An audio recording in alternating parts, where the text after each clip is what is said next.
Kesimpan nggak tuh? Kesimpan otomatis ya? Bermitra secara offline ya, baru tahun 2020 Kementerian Pendidikan membuat aplikasi SIPLA, Sistem Informasi Pengadaan Solar. Mungkin Bapak dan Ibu nggak perlu kita jelaskan cara bertransaksi di SIPLA tersebut. Nggak seperti waktu tahun 2020 itu mungkin kita bisa saling sebagai apa lah ya, terus saling belajar bersama, saling mengedukasi. Nah sekarang mungkin udah canggih-canggih lah, mungkin saya pikir kalau udah tahun keempat ya SIPLA ya. PT Nasa Media Pratama ini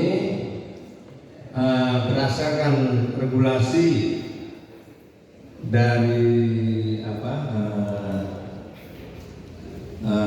perizinannya itu KBRI-nya atau NIB-nya, nomor induk usaha ada 16 ya Pak Ibu ya. Kita perizinan kita itu meliputi di antara lain semua kebutuhan sekolah tentang elektronik aja itu udah berapa banyak transaksi. Alhamdulillah kalau kita bertransaksi elektronik dengan PT Nasa kita menguasai dari spek-spek detailnya. Jadi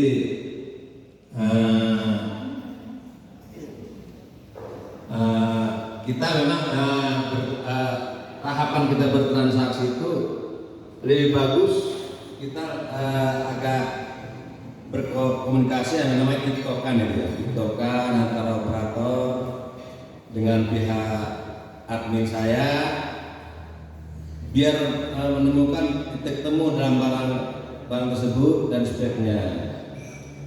Selanjutnya ada mebeler juga mungkin itemnya ratusan.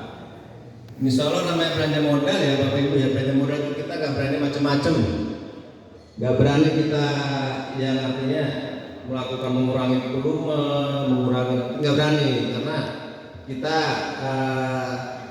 yang namanya itu kan uang negara ya, pasti ada inspektorat, ada pengawas, ada BPK.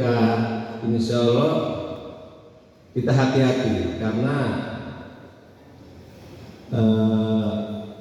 pihak manajemen sekolah maupun pihak perusahaan, pihak rekanan itu juga sama-sama menerima dampak hukumnya. Proses ya, sekolah dipanggil, ada temuan, rekanan juga pasti. Siapa rekanannya? Ya, selanjutnya. Assalamualaikum warahmatullahi wabarakatuh.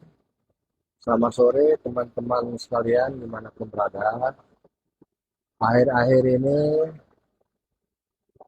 bangsa kita dihadapkan oleh masalah-masalah yang semakin rumit, yang teranyar kasus-kasus bullying ya di masyarakat sekolah kita yang semakin mengkhawatirkan tentunya ya, yang sangat mencuri perhatian kita itu kasus bom di SMA 72 Jakarta ya teman-teman ya, yang menimbulkan banyak korban meskipun tidak ada korban jiwa, tapi sangat mencuri perhatian masyarakat bahkan sampai ke Presiden Prabowo.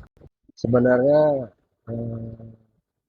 saya sudah pernah menerbitkan sebuah buku tahun 2016, itu sebenarnya bisa menjadi jawaban untuk kasus-kasus yang terjadi ya. Jadi seandainya fungsi bimbingan konseling di sekolah, terus ada komunikasi dengan orang tua di rumah, itu mungkin masalah akan bisa diminimalisir ya. Jadi ini saya pengen mengingatkan kembali, mengakukan kembali tentang perlunya menggunakan buku buku itu yang menghubungkan antara sekolah dan orang tua murid. Nah, ini buku yang saya bentukkan tahun 2016 ya, jadi sudah 9 tahun berjalan. Dan ini sudah digunakan di berbagai tempat, seperti di Kabupaten Bandung, di Kabupaten Malang, di Kota Padang, Kabupaten Sukabumi, dan yang paling besar di Jakarta. Ya. Kenapa saya bilang buku ini bermanfaat? Karena uh, masyarakat sekolah, apa itu masyarakat sekolah ya? Maksudnya orang tua murid itu kan masyarakat sekolah, guru, wali kelas, kepala sekolah, orang tua, dan masyarakat. Masyarakat itu juga berperan terhadap kasus-kasus bullying yang terjadi ya, teman-teman. Jadi harus ada sarana untuk berkomunikasi tentang kondisi anak kita ya. Kondisi anak kita itu mentalnya, apa dia ada perubahan sikap. Jadi ada sebuah wadah atau buku yang bisa menunjukkan.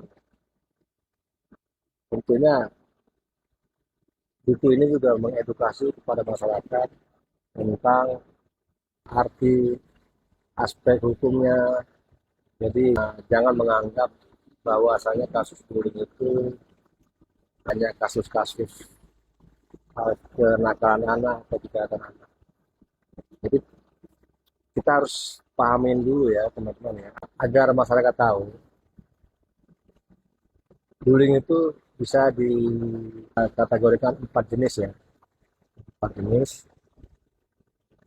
Pertama misalnya bullying verbal.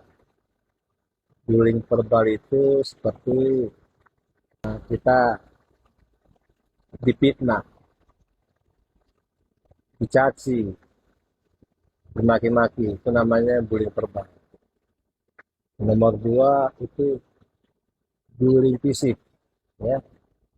Bullying fisik itu lah ya seperti memukul, menendang, mengeroyok, itu namanya bullying fisik, kekerasan. Jadi bullying yang ketiga itu bullying, cyberbullying ya. Cyberbullying itu yang dilakukan di media sosial ya, media sosial seperti misalnya di Facebook dia mengejek, memprovokasi, mengajak perang, namanya bullying ya, bullying, cyberbullying.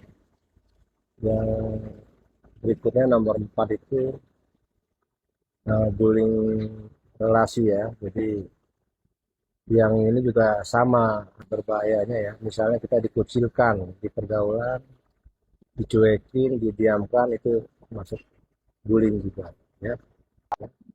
Jadi teman-teman, dalam buku yang saya susun yang sekarang ini lengkap dijelaskan, lengkap kita paparkan bagaimana kita sebagai masyarakat dan pihak sekolah bisa mengatasi kasus-kasus tersebut, setidaknya